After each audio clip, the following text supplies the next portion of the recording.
The start of the COVID-19 pandemic created a lot of uncertainty in our world, creating another pandemic of its own, the downfall of many people's mental health. Bain Froney takes a look back at what we saw over the past 2 years. March 13th, 2020, COVID-19 changed life as we knew it. The federal government did this effort today. I am officially declaring a national emergency. Businesses shut down, schools closed, the unknowns were endless. In the early months of the pandemic, there was just a lot of uncertainty and fear. During the first 6 months, the majority of people seeking therapy or counseling were experiencing anxiety. The world looked different and no one knew what to expect. You know, it was something new for everybody and nobody had an answer. Nobody knew what to do next or what was going to happen next. And so I think more than anything, there was just a lot of fear, a lot of uncertainty, and people acting out of impulse. As the pandemic progressed, we noticed things getting worse. In the first year alone in the pandemic, anxiety and depression increased by a massive 25%, according to the World Health Organization. A lot of people are experiencing depression and anxiety who haven't before. And while wearing masks and COVID tests became normalized, mental health was at an all-time low. You know, some things we started getting used to, like working from home and things like that. And, that's not necessarily a bad thing. But then I think one thing we did notice is a lot more depression, a lot more anxiety, because people were very isolated. From not being able to go to work, staying home from school, unable to see friends and family, depression was on the rise. You know, if we're not able to have physical touch with people and we're not able to actually interact with people in person, it can really do terrible things to our feelings and our thoughts. And so we noticed a lot of people just really feeling so alone. But now, over 2 years since the pandemic began, COVID precautions have loosened. Businesses are up and running, but the effects of COVID-19 still linger. People are getting more interaction with others, which is great, and they are getting back out. And I think fear is starting to lessen for a lot of people. But I think there's still this looming question of what is going to happen next. And while COVID-19 brought on stress, anxiety, depression, grief, it has also shone a light on the importance of being mentally healthy and also seeking help.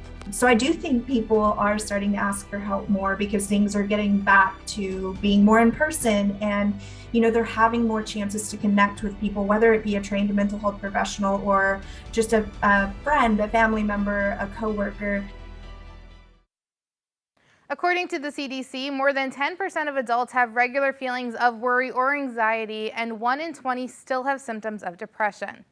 If you're one of the millions of people whose mental health was impacted by the pandemic, you are definitely not alone. Earlier this year, the World Health Organization announced depression and anxiety increased by 25% worldwide.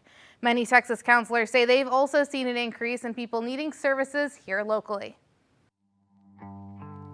I personally never thought that I would work or be a part of a pandemic. Cheryl McKeska owns a counseling center in the Brazos Valley. She says the need for her services have increased significantly in the last 2 years. COVID, obviously, as we all know, has presented a lot of challenges that most of us thought we would never have to encounter in our lifetimes. And so there definitely has been a rise in clients coming in for counseling since COVID.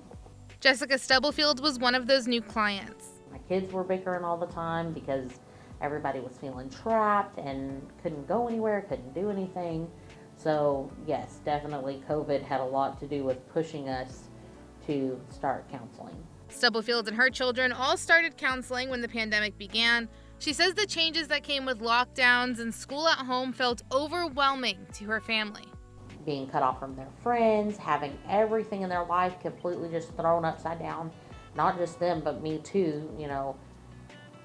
It's nice to have somebody that you can say, hey, I'm really dealing with feeling trapped, feeling the disappointment. The Stubblefield family was not alone in feeling this way. McKeska said the pandemic was really hard on children, especially those already facing mental health challenges. So we have those children that already had anxiety challenges, and then to bring about something such as COVID has been really difficult. Infection fears for them has been a new fear that they never had to worry about, or it added to the fear that some of them already were dealing with. While COVID cases have calmed down and most restrictions have been lifted, there are still people struggling with their mental health. McKeska says she's glad to see so many people are seeking professional help and encourages counseling to anyone who needs it.